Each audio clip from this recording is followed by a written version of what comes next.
Hello, welcome, नमस्ते। पिछली बार जब मैं आपसे मिली थी तो मैंने आपसे प्रीफिक्स और सफिक्स की बात की थी। थोड़ी बहुत हमने चीटिंग की थी नए नए वर्ड सीखने के लिए, लेकिन बहुत सारे वर्ड सीख के गए थे यहाँ से।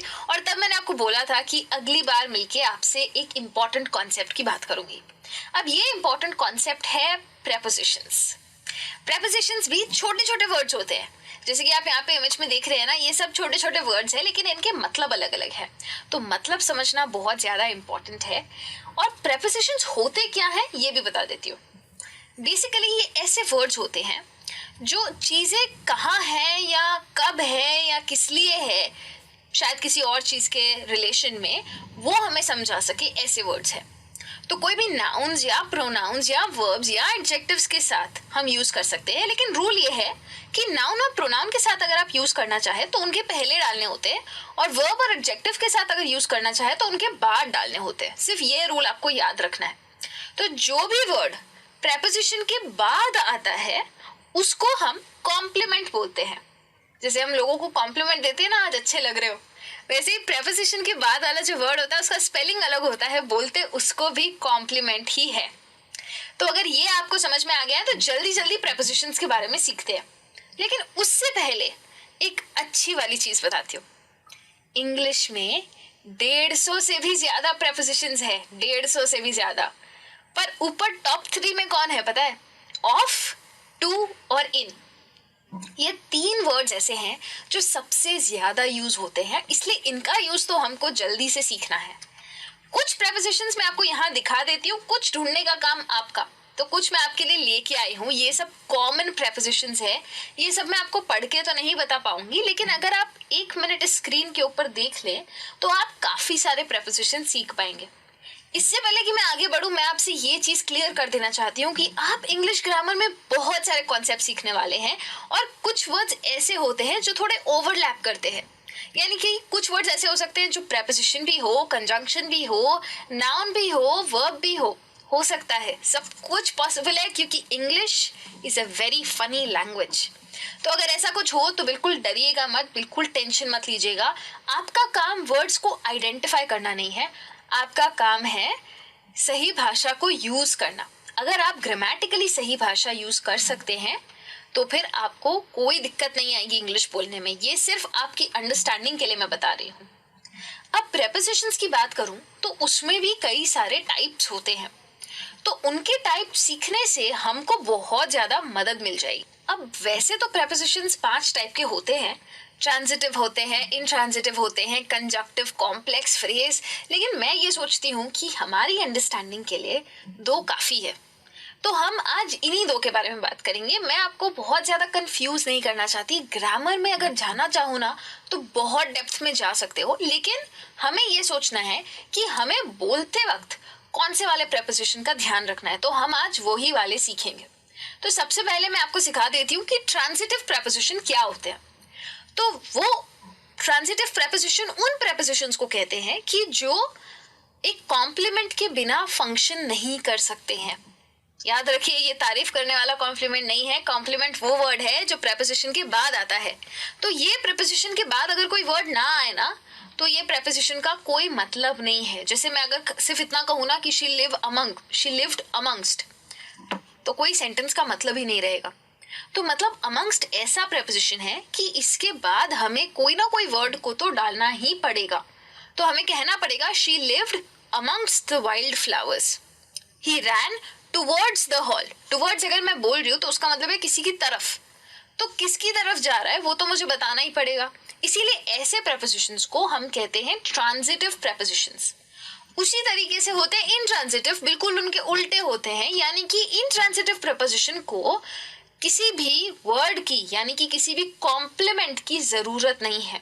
अगर मैं उस पे सेंटेंस खत्म करना चाहूँ तो मैं कर सकती हूँ। काफी सारे ट्रेडिशनल लोग हैं, ग्रामेरियंस हैं, जो कहते हैं कि इंट्रांजिटिव प्रेपोजिशंस कुछ नहीं है, एडवर्ब्स ही होते हैं और ये गलत होते हैं और इनको यूज नहीं करना चाहिए। लेकिन लैंग्वेज जैसे जैसे आगे बढ़ी है बहुत सारे चेंजेस आए हैं, और हम बात करते वक्त ऐसे बोलते हैं, शी लिव्ड आउटसाइड, बाहर रहती थी वो। सही तो है ग्रामेटिकली। तो जैसे कि मैंने आपको कहा था कि बहुत सारे ऐसे वर्ड्स होंगे जो ओवरलैप होंगे, तो आउटसाइड एडवर्ब भी है और इंट्रांजिटिव प्रेपोजिशन भी है। एडवर्ब कैसे है इसके बारे में बाद में बात करेंगे, लेकिन अभी के लिए ये समझना जरूरी है कि ऐसे प्रपोजिशंस जो अगर मैं जिनसे सेंटेंस को खत्म करूं, यानी कि जिनके पीछे अगर मैं कोई और वर्ड ना डालूं तो भी सेंटेंस का मतलब समझ में आ जाएगा, उन्हें कहते हैं इंट्रांसिटिव प्रपोजिशंस। मतलब अगर मैं बोलूं there is no one else to hide behind, कोई और है नहीं जिसके पीछे मैं छुप सकूं, तो वो सेंटेंस का मतलब पूरा पूरा समझ आ जाता है और बिहाइंड के आगे मुझे वर्ड डालने की जरूरत नहीं पड़ती है। अब ये समझ लेते हैं कि प्रपोजिशंस कौन से टाइप के रिलेशंस एक्सप्रेस करते हैं। तो रिलेशंस तो बहुत सारे एक्सप्रेस करते हैं, एक एक करके सबकी बात करूंगी, लेकिन प्रपोजिशन मैंने आपको कहा था कि ऑन, टू, ऑफ, इन, ये सब कॉमन वाले हैं, मतलब ये हर जगह आपको देखने को मिलेंगे। काफी सारे रिलेशंस ये एक्सप्रेस कर सके ऐसे प्रपोजिशंस है, मतलब रिपीट होंगे, लेकिन आपको ये समझना है कि अगर प्लेस है तो उसमें उसको कैसे यूज करना है। तो जैसे अगर मैं प्लेस की बात करूं, प्लेस का मतलब क्या है, जगह। तो अगर मुझे किसी जगह को रिफर करना है और अगर मैं इन बोल रही हूं तो मैं उस जगह के अंदर हूं, अगर मैं एट बोल रही हूं तो मैं उस जगह पे हूं, अगर मैं ऑन कह रही हूं तो उसके ऊपर हूं, और अगर मैं इनसाइड कह रही हूं तो फिर से उसके अंदर हूं। तो अगर मैं बोलती हूँ let us meet in the office, तो ऑफिस के अंदर मिलते हैं। अगर मैं बोलूँ I am at the office तो मैं ऑफिस पे हूँ, और फिर आप ऑफिस पे आके मुझे फोन करें और आप पूछे कि कहाँ हैं आप, और मैं कहूँ I am in my cabin. In my cabin मतलब ऑफिस के अंदर जो मेरा केबिन है मैं उसके अंदर हूँ। तो ये इन और एट का फर्क है। फिर मैं कहूँ I will see you at the college, तो मैं इन जनरल कॉलेज जगह की बात कर रही हूँ। अगर क्लास बोलना होगा तो इन द क्लास बोल सकती हूँ, कॉलेज में कहाँ हूँ, इन द क्लास। तो ये फर्क है एट और इन का। फिर अगर मैं कहती हूँ he left his phone on the table, तो अगर ये टेबल है तो टेबल के ऊपर कुछ आता है तो हम बोलते हैं ऑन, यानी कि टेबल के सरफेस पे कुछ है तो वो उसके लिए मैं कहूंगी ऑन। और मैं बोलूँ लेट्स गो इनसाइड, तो मतलब चलिए अंदर जाते हैं, तो उसका मतलब है इनसाइड।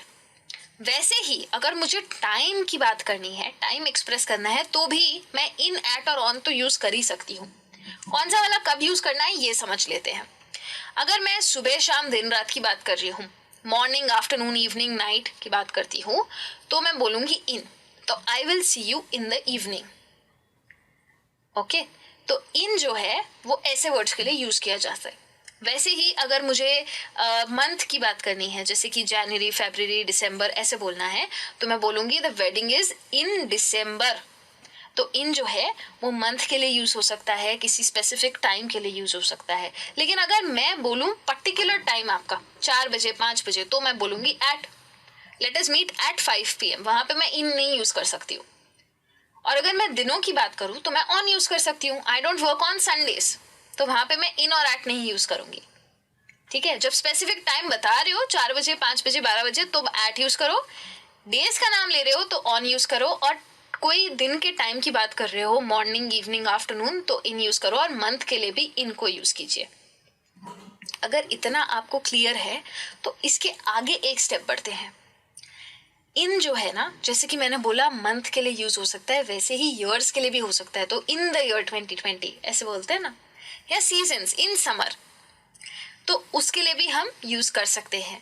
और जो ऑन है वो सिर्फ और सिर्फ यूज होता है डेज के लिए, तो सिर्फ संडे मंडे ट्यूसडे वेंसडे उसके लिए हम ऑन यूज करते हैं, और किसी चीज के लिए नहीं करते हैं। जब टाइम की बात कर रही हूँ तब। अगर मैं एट की बात करूं तो वो किसी टाइम, जैसे दिन का कोई टाइम है, जैसे कि मैंने बोला आफ्टरनून इवनिंग नाइट, तो उसके लिए हम यूज करते हैं। तो ऑन और एट का यूज तो एकदम क्लियर है, इनका सिर्फ आपको याद रखना है, क्योंकि ऑन और एट तो एक एक चीज के लिए ही यूज हो रहा है। तो अगर आप किसी एक्सटेंडेड टाइम की बात कर रहे हैं, यानी कि अभी के टाइम की नहीं, आगे के टाइम की अगर आप बात कर रहे हैं, तो उसके लिए और प्रीपोजिशंस है हमारे पास, जैसे कि सिंस है, फॉर है, बाय है, ड्यूरिंग है, फ्रॉम टू, फ्रॉम अंटिल, और विद इन भी है। कैसे यूज करना है, जैसे कि अगर मैं बोलूं I have been living here since my childhood, मेरे बचपन से मैं यहाँ रह रही हूँ, तो सिंस जो है वो एक्सटेंडेड टाइम, यानी कि मेरे बचपन से लेके आज तक की मैं बात कर रही हूँ, तब मैं सिंस यूज कर रही हूँ। पहले से आज तक की बात करनी है तो सिंस यूज कीजिए। फिर अगर मुझे बोलना है I have been working on this task for 2 hours, मतलब एक्सटेंडेड टाइम, मतलब अभी की नहीं, 2 घंटे की बात कर रही हूँ मैं, पूरे 2 घंटे की बात है, इसीलिए मैंने ऑन यूज किया है। I will reach there by 5 PM का मतलब है मैं 5 बजे तक वहां पहुंच जाऊंगी, इसीलिए मैंने बाय यूज किया। तो बाय मतलब तक हो गया। फिर अगर कहूँ he works part time during the summer, during the summer मतलब जो समर का पीरियड है, जो गर्मियों का पीरियड है, उस वक्त वो पार्ट टाइम काम करते हैं। तो ये हो गया एक्सटेंडेड टाइम। मैं एक स्पेसिफिक टाइम की बात नहीं कर रही हूँ, मैं ये नहीं कह रही कि समर की ही, समर जिस टाइम तक चल रही है, समर की छुट्टियां हैं या समर का सीजन जब तक चल रहा है तब तक वो पार्ट टाइम काम करता है। The season is from January to June, जनवरी से शुरू होती है और जून पे खत्म होती है। तो मैं एक टाइम पीरियड की बात कर रही हूँ। वैसे ही टाइम पीरियड के लिए फ्रॉम और अंटिल भी यूज होता है। They will start from May and walk until June till they reach there. तो मई में शुरू करेंगे और जून तक चलेंगे, तक वो वहां पहुंच नहीं जाते। वैसे ही अगर मैं कहूँ I will finish it with in 3 years, तो मैं 3 साल के अंदर अंदर इसको खत्म कर दूंगी। तो ये मतलब है इन सारे प्रेपोजिशंस का। ये सब टाइम के लिए यूज होते हैं और प्लेस और टाइम के प्रेपोजिशंस ना काफी ज्यादा कॉमन होते हैं, क्योंकि आप बार बार उसकी तरफ रिफर करते ही हैं। जैसे वो होते हैं वैसे लोकेशन के भी होते हैं। जैसे मैं किसी स्पेसिफिक लोकेशन की अगर बात कर रही हूँ तो मैं इन बोल सकती हूँ। प्लेस क्या होती है, एक पर्टिकुलर जगह होती है। लोकेशन एक एरिया हो सकता है, कोई स्पेसिफिक पॉइंट हो सकता है, कोई कंट्री भी हो सकता है। तो लोकेशन प्लेस से थोड़ा बड़ा होता है, यही फर्क होता है। तो उसमें फिर से मैं इन, एट और ऑन का यूज करूंगी, टू का भी यूज करूंगी। तो किसी देश की अगर मैं बात करूं, किसी देश में हम रह रहे हैं, तो मैं बोलूंगी they live in India, India के अंदर रहते हैं, वो देश में रह रहे हैं। वैसे ही अगर मुझे किसी जगह के बारे में बात करनी है और हमें उस जगह पे जाना है तो हम टू यूज कर सकते हैं। Let us go to the fair, fair तक जाते हैं या फेयर पे जाते हैं। तो let us go to the fair, कहाँ जाना है, फेयर पे जाना है, तब हम टू यूज करते हैं। कोई स्पेसिफिक जगह है तो आपको पता ही है कि एट यूज करना है। So let's meet at your house, तो आपके घर पे मिलते हैं। और कोई ऐसी चीज है, लोकेशन है लेकिन चीज की लोकेशन है, जैसे मैं बोलूं there is a lot of dirt on the window, खिड़की पे काफी सारी मिट्टी है, तब मैं ऑन यूज करती हूँ। अगर इतना क्लियर है तो काफी टाइप के प्रेपोजिशंस आप समझ चुके हैं ऑलरेडी। तो अभी के लिए इतना ही, लेकिन ये काफी नहीं था। हाँ, अभी बात खत्म नहीं हुई है। अभी तो मुझे आपके साथ और भी बहुत सारी बातें करनी है इस टॉपिक के बारे में, लेकिन वो अब अगले वीडियो में।